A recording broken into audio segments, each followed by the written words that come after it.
Good morning. I'm Darrell Gunter, your host for Leadership on WSOU 89.5 FM.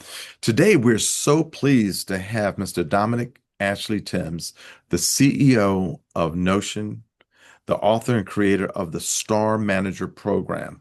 Dominic is a recognized thought leader in cultural change and management transformation, and his pioneering work in operational coaching has helped organizations worldwide shift from directive management to inquiry-led leadership.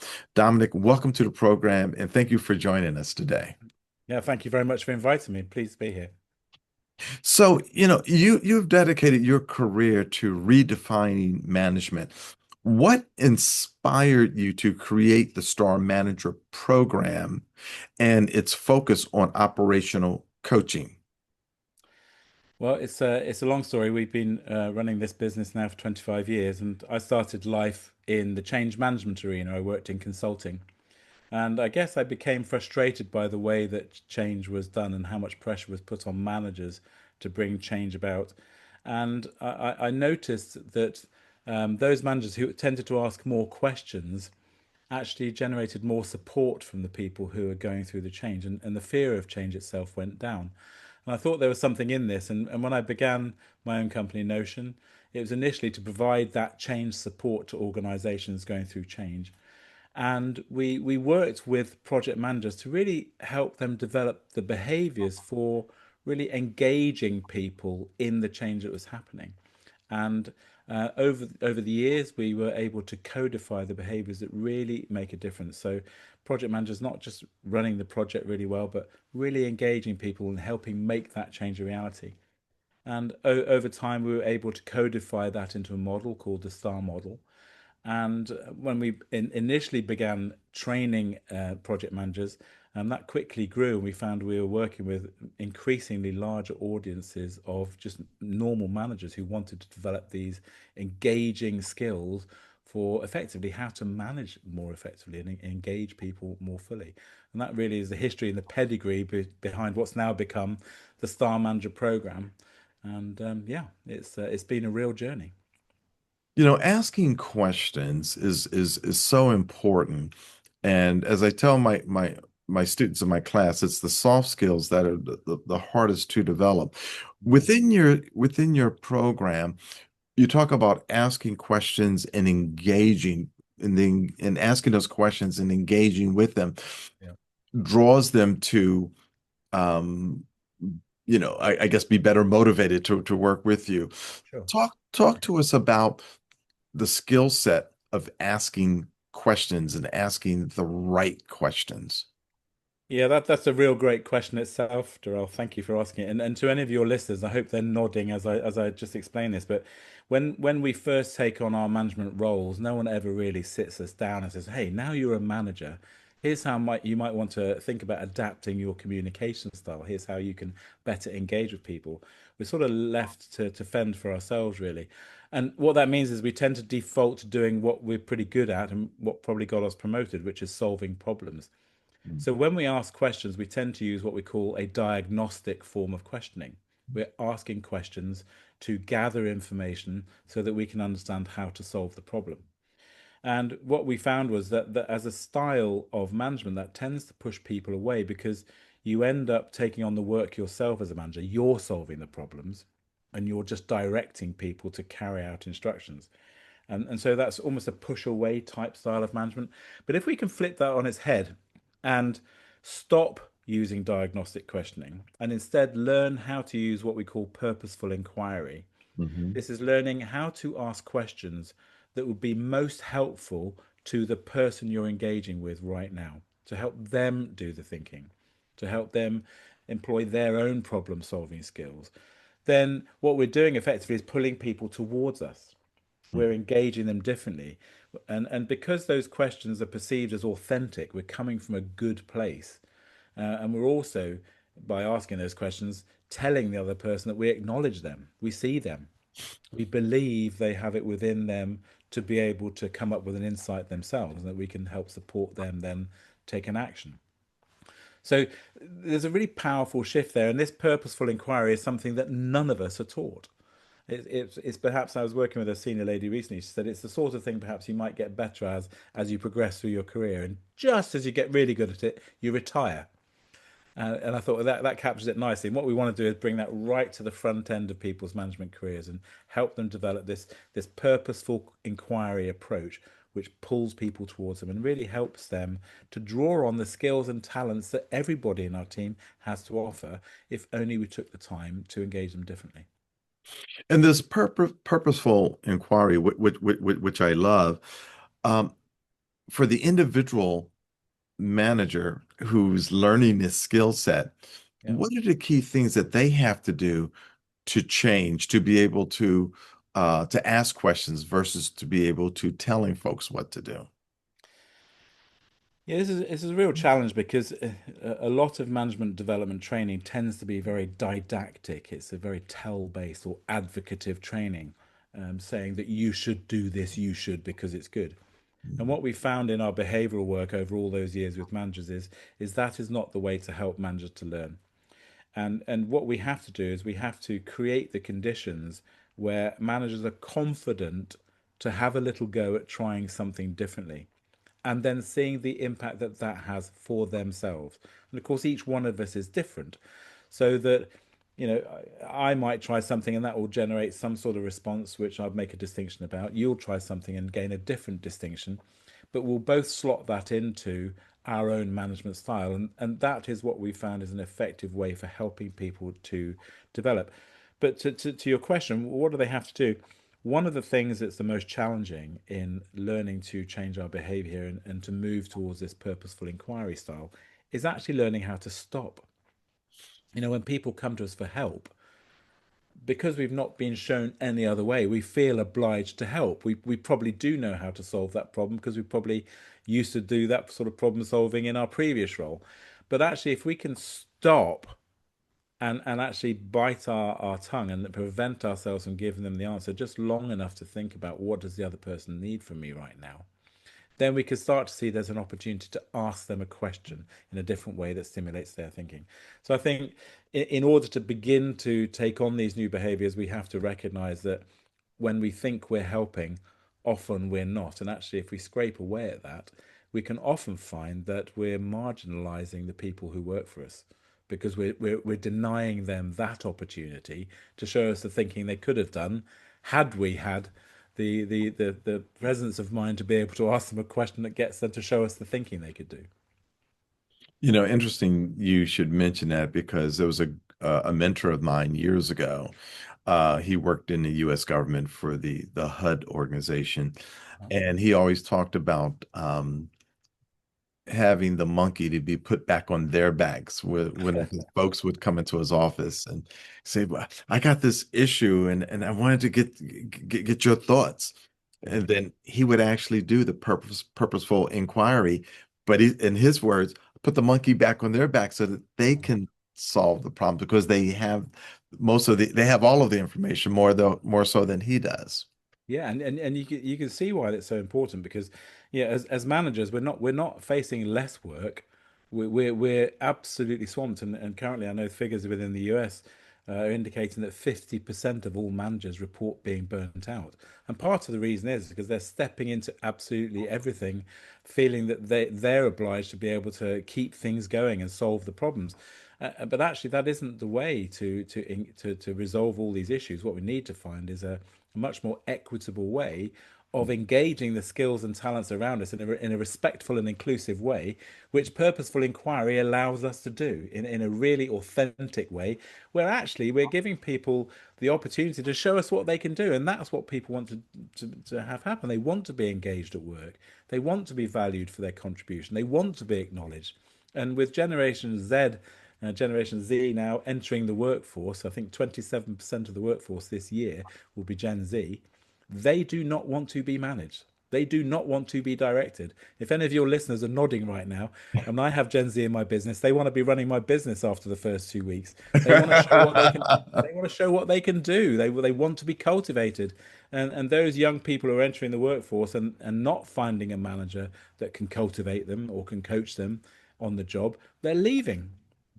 And that's just the nature of the situation we're in. As managers, we need urgently to think about how we're going to engage this newer generation that has this huge, huge potential. If we can just tap into that using this purposeful inquiry approach, something we now call operational coaching. Well, you'll be pleased to hear that I spoke about this at my class the other night, Tuesday evening, Great. that I'm going to have this interview, and their assignment for the next class is to listen and provide me an overview of what they heard, Right. and how will they apply that and their respective, because there's a mix of undergraduates and graduate students in the Yes. class.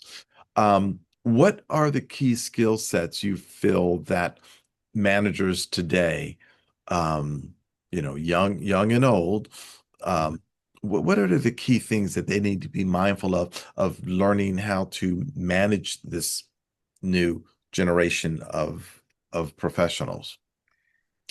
It's a very complicated answer because so much of the management development training that is out there now is responding to the symptoms, the modern symptoms of the stressful workplace. So we're seeing a lot of training now being focused on managers who've now got to deal with fostering psychological safety. They've got to be equipped to deal with mental health support. Yes.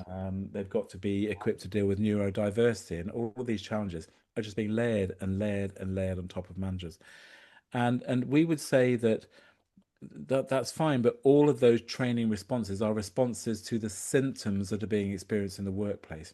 And actually, we need to get underneath that and understand why are we having this, why are we having mental challenges in the workplace, what's going on. And there's research now that shows that the impact that your line manager can have on you is greater than that of your spouse, and how you feel about yourself at the end of the workday will almost certainly have had some contribution from how you were treated by your manager that day. So I think it's incumbent upon all line managers to take quite seriously the privilege, which is being responsible for the advancement and the development and the contribution of a team that you are leading. And no longer can we just say, well, I'm doing my best, I'm throwing the deep end. There are opportunities now for you to develop this engaging style of management, this operational coaching approach. And indeed, we have learners who are pursuing this program in 40 countries now. This is really becoming something because it fills a gap. None of us are actually guided as to exactly how we're supposed to engage in an inclusive way with people. Right. So I think it is taking it seriously. It's thinking about actually if I'm able to engage with people in a more respectful and authentic way, then I should be heading off the mental stress that that's causing because I'm a more authentic enabler of other Mhm. people's talents than simply defaulting to a mental model where I'm the command and control, problem solver, directing people all the time, which is just adding to pressure on them in the workplace. Before we jump into the star system, the stop, think, ask, result, I'd like to get your viewpoint on what are the common pitfalls that the traditional managers face today or encounter today, and how does the star system address those? Yeah, I think there are a number of pitfalls, and one is the mental model I talked about there. I think it's all too easy for managers to fall into the trap of thinking that they must have the answers, and I've met so many people who put pressure on themselves because the mental model they hold is they're the one in charge now. Mhm. And that's just sometimes that's just intolerable pressure. And of course, they're probably getting pressure from their own line manager themselves or senior leaders that they might report to. And so that's a really common pitfall, I think. And I put this at the door of leadership. I've worked with leadership teams where I stand in front of the team and I ask them, what is it you want your expensive embedded layers of management to be doing for you? Tumbleweed. No one's actually put voice to what is it we want our managers to do. But if we carry on the conversation, it always ends up with, well, we want our managers to create the environment where all of our workforce can flourish. And then it becomes a question, that's great, that's fantastic. How? How will you do that? How will you equip them? How will you give them the skills that do that? So that's a common pitfall. Um, I think the other pitfall is taking work back from people. You ask people to do something, and that doesn't go quite the way. So you take that back because you believe actually, if anyone's going to do it, I need to do it myself, and that's not right. I think we need to examine how we handed that piece of work over in the first place, and how we set the expectation for that. And again, that's about how have we enabled those individuals before handing them work to do. If we delegate too soon, the work will come back to us. And so lots of texts will talk about empowering people and delegating, but in fact, there's a whole missing step behind before that, which is enabling. You Mhm. have to build people's confidence up in bite-sized pieces to the point where you can empower them because now they're equipped. And once they're empowered and you've been able to celebrate a few things they've done, at that point, then you can begin to delegate and seed that work to them. But unless we go through that enable, empower before delegate, then the work's always going to come back to you. And that's another common pitfall. And I think the other one is just shrugging our shoulders and thinking, oh, I can't manage these young people, and perhaps avoiding some of those challenging conversations we perceive as challenging, which actually, if we learn to use a purposeful inquiry or an operational coaching approach, we can take the challenge out of those challenging conversations. So that's another pitfall, I think. So let's talk about the STAR system. I love it. Stop, think, ask, result. Yeah, this is going back to the work we were doing, this behavioral work, working with managers, and we found that the hardest thing to do is to break our habits. We people come to us for help, we feel obliged to help, we want to step in and help, and we feel good about having helped.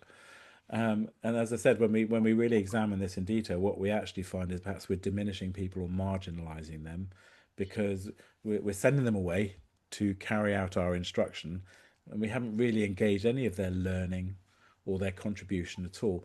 So we recognize that we needed to help managers identify the impact that they're having on people. And you can't just tell them, you have to create experiences where they reflect back on conversations they've had, and they work through the dynamics of that conversation, what went well, what didn't, and they begin to recognize that there are potential turning points in those conversations where it could have gone better.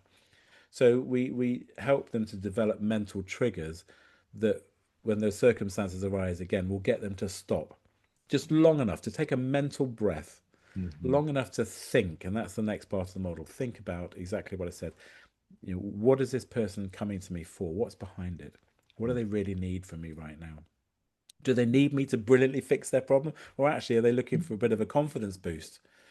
Maybe they just want to have an idea they've got de-risked, as simple as that, and maybe just banter some of their thinking and to help them brainstorm maybe a theme. So recognizing that they might not just need the answer Mhm. leads us to then thinking about, well, what could be the most helpful question I could ask this person for where they're at right now Right. to help stimulate their thinking. And that's the skill set. So stop and think is the behavioral change. We've got to stop in order to think. Mhm. Ask is the skill part of this, of learning how to structure these questions in a way that's going to be most helpful to people. And you'll be really surprised when we began this journey, we went to the scientific literature, and there is very little research around how differently structured questions can impact someone's thinking. Mhm. And so, with only a small amount of study, you could become quite skillful at changing the way that you ask questions to really reach into people's minds and help stimulate their thinking. And of course, then if you've had a conversation and help somebody identify an action that they can take, Mhm. then you've only had a nice conversation if that doesn't lead then to a result. And that's the last part of the STAR model. And the result is gaining commitment from them to see that action through, and Mhm. then agreeing to follow up with them so that you can give them either appropriate appreciative feedback because they've done a fantastic thing, or helpful constructive feedback for how they might improve. And people really value that because it's attached to something that's real, that Mhm. they undertook, and they get a sense that you're coming from a good place. And you can only imagine if you have these conversations and then don't follow up, there's that loss of belief in where you were coming from. So the STAR model, once people start to apply it, is quite important to apply every element. I've got to stop, I've got to think, I've got to really engage this person by asking them powerful questions, and I've got to secure a result from that conversation. And, any of us might have, anywhere between sort of 10, 16 interactions with people a day. If we can just choose two or three of those a day where we're changing the tenor of the conversation, and we're doing that every day across the same group of people that we're working with, you can see how the aggregative effects of changing the dynamic of that conversation really start to change the dynamic of how you're working with people in your team. And so the results this generates are often very rapid. Within as little as 2 weeks, you'll see the people who are commonly coming to you with problems are now starting to come to you with options they've worked through, because they can almost hear the questions you're going to be asking them, which is really powerful. Years ago, during my time at Elsevier as the managing director of the Americas, I had a sales organization, 130 people, 65 of which were salespeople. And each salesperson and manager and myself as a senior vice president, we had our level of discounting that we could do without approval. However, if the account manager wanted to go above what they're allowed to do without any input from their manager or myself, they would have to write up something called the rules of the game. And the rules of the game, where they would give us the situation, the overview, they will have a recommendation and the justification for the recommendation. And what I found was that the rules of the game submissions actually decreased, and our profit performance actually went up. Wow. And a lot of the salespeople have gone on to be executives themselves. So I fully applaud and support the STAR system for that. To your point, how long on average does it take for someone to understand these skills, get trained in these skills, and apply these skills to the point where they become what we like to say is unconscious competent? Yeah, that's a great question. And historically, when we were working with groups of managers, we would do this in a workshop environment. But of course, that introduces constraints because you've got a lot of material to get through, and just from a cost economy point of view, you're going to have them in a classroom for 2 days. And even though there was activity that spread across 6 weeks, there's a huge chunk of learning to digest.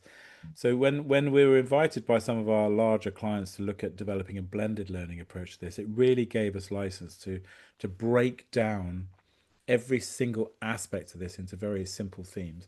And so we've developed this now as a really powerful and multiple award-winning modular program, which is that the learning content is delivered online as modules that you work through, and there are live opportunities for you to join at various times to suit your calendar to really help bring that alive. So it's a very powerful program. And the direct answer to your question is the program comes in two halves. So the first half is all about you and your style, how you impact people. That's 10 modules, which we want people to do one module a week. So a 10-week program. You're Mhm, talking about half an hour of online activity, mhm, and then a short workplace mission we ask them to do, and then some reflection, and each week layers on. So managers are really building confidence in how they're having these conversations, how they're using the purposeful inquiry in the workplace. And then the second half of the program is about others. So if the first half was about you and your style, the second half is now how am I able to intentionally begin to stretch the capabilities of my team? mhm. Where are those opportunities where I can use what I'm learning to help them to step up, to help them take on more accountability, to help them advance in the workplace? So at a stroke now, we're offering the solution now to succession development and succession planning, because I Mm. now have the mechanism to actually be thinking about how I'm advancing members of my team. Wow. That is huge. The London School of Economics conducted a government funding study of the STAR program with really great, impressive results, which was represented a 70% increase in coaching activity, an ROI amazing of 74x, and improved retention. What do these findings mean for organizations considering STAR? And can you share a client success story that best illustrates the commercial and cultural benefits of adopting this model? Sure. So this is fascinating. We received a phone call one day, and it's from our government who had heard about operational coaching, and they wanted to know, can operational coaching improve UK productivity? And we said, well, based on the results that we're generating for our clients, we would say absolutely yes. We measure the results that this generates in their organizations. So they had us put our money where our mouth is, because they invited us to subject our entire program to academic scrutiny, and they invited the London School of Economics to take our program and research it to death. Basically, it took them a year to design this randomized controlled trial, which saw the Star Manager program put into 62 different organizations across 14 sectors to measure the impact. And you're quite right, the results were profound. The managers who were learning how to use these skills had increased the amount of time they spend coaching their team members in the flow of work by 70%. And LSE calculated that each manager had generated a 74 times ROI. So it was really profound stuff. And I think since the publication of their academic paper, and subsequently our book on this whole subject called "The Answer Is a Question," Mhm, we're now working with larger organisations all around the world. And I guess to your question, a recent example, we're currently working with Virgin Atlantic. mhm, During COVID, Virgin made most of their workforce redundant. And mhm, as things started to improve, they recognised that they needed to re-recruit them back. But having been through that experience, they wanted to have them come back into an organisation, but they recognise the needs that we'd have to pull on every single skill and talent they had to help restore the company back to where it was at the front of the pack as a leader in the airline and holiday sector. mhm, So they said, our managers need to be very different. They need to be able to have the skills to draw on all of those skills and talents mhm, in a very unified way. mhm, And we've been working with Virgin now just for a couple of years. Already, they have seen a 123% increase in the amount of time spent coaching. And through all the reported successes, they've generated already $13 million of reported benefit. And that increase in coaching time is really interesting. It's an increase in coaching time at the expense of doing less of the busy work that managers do. And managers end up doing too much work. They're doing the work that their team members should really be doing. And so Virgin saw a decline of 47% in that busy work, mhm. precisely because managers were better able to engage the skills and talents of their teams. So really powerful results, and these are not atypical. These are results we're seeing in all of the organizations where we implement this style of management. Wow, that is huge.